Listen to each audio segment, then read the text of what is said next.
Hello, and welcome to this presentation of MySQL2Sage. My name's Ara Martirossian.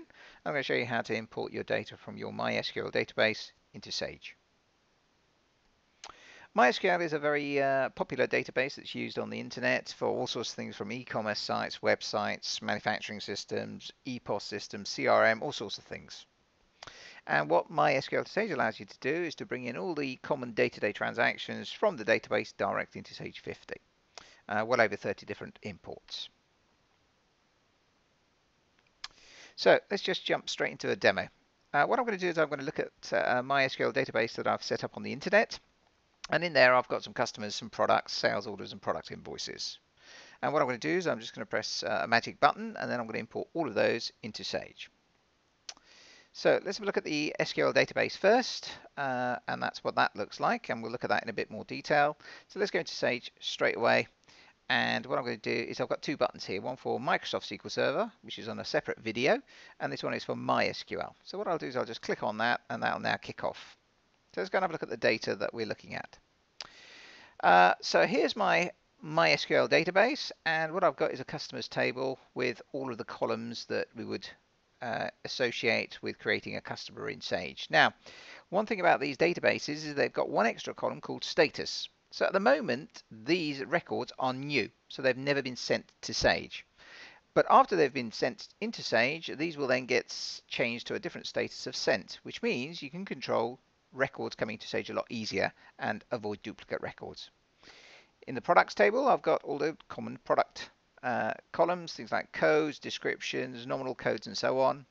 And with those two already in Sage, I can then start raising transactions like product invoices. So here's a couple of product invoices that we'll see coming into Sage shortly, as well as sales orders or anything else like purchase orders if I wanted to as well. So that's now completed. Right, so these are all the transactions that have now been automatically imported. So we can see customers have gone in, and we can see MySQL customers 1, 2, 3, and 4 have been imported. And I can see these products have been successfully updated and new ones created. I can see two product invoices, 173 and 174, have been imported. And I can also see 4 sales orders. And in fact, one of them is a quotation, 43 to 46. So let's go and have a look at these in Sage.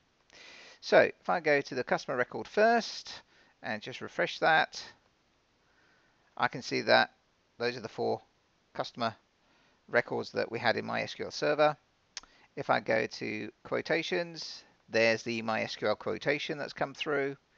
If I refresh the sales orders, these are the 4 sales orders. And if I was just to open one of these up, they're just as if they'd been typed in with the product codes and so on.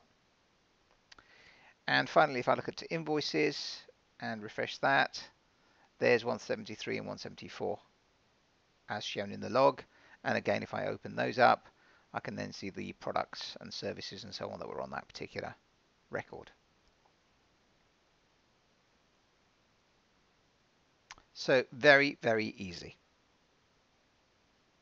So what are the key benefits? Well, it's very quick and easy to set up, typically less than a couple of hours. It's very cost effective, and obviously it saves you time and money because you don't have to rekey things in. It can be run either manually or automated. In my example, I clicked the button for within Sage to instigate it, but this can be put onto a Windows scheduler, or it could in fact be called from your external system to push data into Sage rather than have Sage pull the data in. It's very efficient for large volume sites, and we've also got things like update ledger flag, so that if you're bringing invoices in, you can import them and update the ledgers at the same time.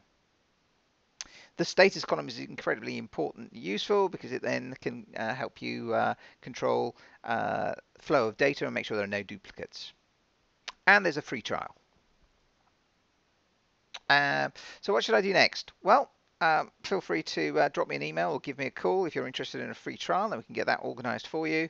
And I do invite you to have a look at the rest of our YouTube channel to look at some of the other innovative solutions that we have on the market. Thank you very much for your time and interest in MySQL2Sage, and we very much look forward to hearing from you. Thank you.